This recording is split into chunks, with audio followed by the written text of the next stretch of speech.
Samajwadi party के राष्ट्रीय अध्यक्ष अखिलेश यादव जी सीतापुर से वापस लौट रहे हैं और आज महत्वपूर्ण बैठक में भाग लेने के लिए भी पहुंचेंगे। इंडिया की महत्वपूर्ण बैठक कल जो होने वाली है, उसको लेकर क्या कुछ चल रहा है?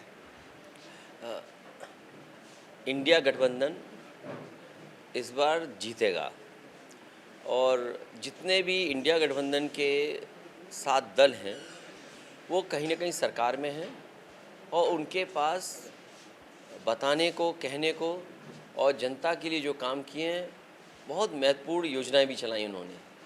तो जो गठबंधन में लोग हैं वो अपनी जगह पर एक स्ट्रेंथ रखते हैं और अगर वो स्ट्रेंथ रखते हैं और गठबंधन के साथ सब जुड़ जाते हैं तो मेरा मानना ये है कि आने वाले समय में इंडिया को सबसे ज़्यादा सीटें मिलेंगी। एनडीए ने रक्षाबंधन पे जिस तरीके से सिलेंडर के दाम गिराए, इस रक्षाबंधन में ये तोहफा दिया है।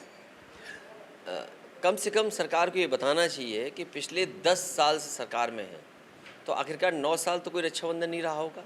आखिरकार ये 10वें साल में आपको रक्षाबंधन क्यों याद आया? और सवाल सबसे बड़ा ये है कि आप किस कीमत से और किस कीमत तक लेगा सिलेंडर को? जो ये मुनाफा कमाया है आपकी कंपनियों में, आखिरकार ये मुनाफा किसकी जेब में गया है? और केवल सिलेंडर का सवाल नहीं है, डीजल, पेट्रोल है, बिजली के बिल हैं, स्वास्थ्य सेवाएं हैं, शिक्षा महंगी है, हर क्षेत्र में महंगाई बढ़ी है। चाहे वो खाने पीने का सामान हो या ज़रूरत की चीज़ें हों, सब चीज़ें इस सरकार में महंगी हुई हैं और महंगाई का इनके पास कोई जवाब नहीं है। तो क्या लगता है आपको, इस बार एनडीए बना जब इंडिया होगा तो क्या स्थिति बनने वाली, किस उस पे इंडिया आ रहा है? सवाल तो बहुत हैं। वही बुनियादी सवाल जिसके लिए बीजेपी ने लाल किले से भी कहा कि किसानों की आय दोगुनी होगी। क्या किसानों की आय दोगुनी हुई? अभी सूखा और बाढ़ दोनों से किसान की बर्बादी हुई। क्या सूखा में किसान की मदद हुई? बाढ़ में जो नुकसान हुआ, क्या किसान की मदद हुई? और जो सुविधाएं किसानों को मिलनी चाहिए थी वो अभी भी नहीं मिली। आखिरकार जो सुविधा उसे कीटनाशक की मिलनी थी सस्ती, डीजल की सस्ती उपलब्ध होना था, वो तो हुआ नहीं। तो आखिरकार कैसे आय दोगुनी हो जाएगी? और सरकार को जो मंडी स्तर पे या जो इंफ्रास्ट्रक्चर बनाने की बात कही थी कि एग्रीकल्चर इंफ्रास्ट्रक्चर बनाएंगे, वो कितना एग्रीकल्चर इंफ्रास्ट्रक्चर बनाए? और फिर बिजली नहीं है, बिजली कितनी महंगी मिल रही है आज। तो ये तमाम सवाल हैं जिसका जवाब बीजेपी के पास नहीं है। इसीलिए जानबूझ करके डाइवर्ट करने के लिए धर्म को आगे बीजेपी करती है। घोसी विधानसभा उपचुनाव को आप सेमीफाइनल के तौर पर मानते हैं? अब तो कांग्रेस ने आपको समर्थन भी कर दिया है, क्या स्थिति रहने वाली? घोसी समाजवादी पार्टी जीतेगी और कई दलों ने सहयोग किया है, क्षेत्रीय दल हैं उन्होंने भी साथ दिया है। हमें उम्मीद है इस बार समाजवादी पार्टी के प्रत्याशी सुधाकर सिंह जी को हर वर्ग के लोग वोट देने जा रहे हैं। अखिलेश जी, स्याही कांड और जूता कांड को किस रूप में देखते हैं? ये कैसा कांड है, किसके द्वारा प्रायोजित है? बीजेपी समय समय पर ये एक्सपेरिमेंट करती है, लीडर्स को अपमानित करने के लिए एक्सपेरिमेंट करती है। जब पूरा शासन प्रशासन इनका है, ज़ीरो टॉलरेंस की बात कर रहे हैं, तो आखिरकार पॉलिटिकल लीडर के साथ ऐसा व्यवहार क्यों हो रहा है? और कहीं ना कहीं अगर हो रहा है तो इसकी साजिश बड़ी बीजेपी करती है।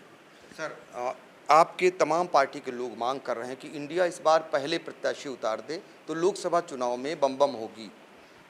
मैं तैयार हूं और उम्मीद है इंडिया गठबंधन के वरिष्ठ नेता या सभी नेता इस बात के लिए भी तैयार होंगे, क्योंकि बीजेपी जैसी बड़ी पार्टी से लड़ना, और बीजेपी ने इलेक्शन को लड़ने का तरीका बदल दिया है। वो मैनेजमेंट, वो कंपनियां, वो बूथ स्तर पर उनका पन्ना प्रभारी, उनका हर व्यक्ति को मार कर लेना, तो ये बड़ा काम किया है बीजेपी ने।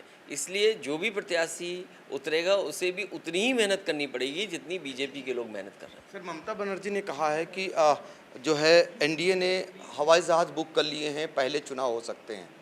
देखिए, बीजेपी किसी को हवाई जहाज नहीं लेने देगी और न किसी को हेलीकॉप्टर लेने देगी, क्योंकि पूरा देश का पैसा बीजेपी के पास है और पूरे देश की डराने वाली एजेंसी भी बीजेपी के पास है।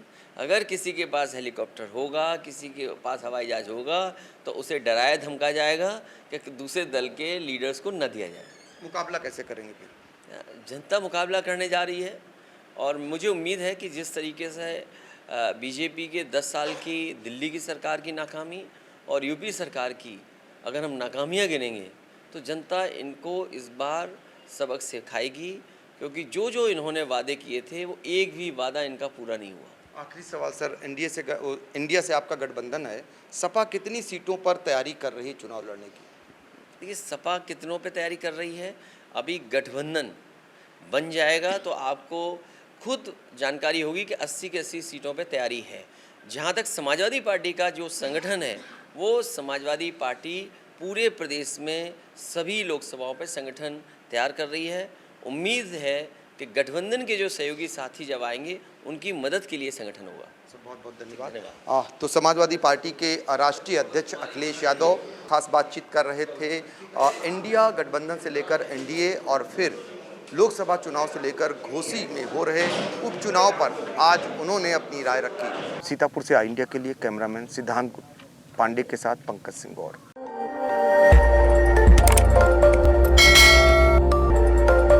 खबर आपकी, नजर हमारी।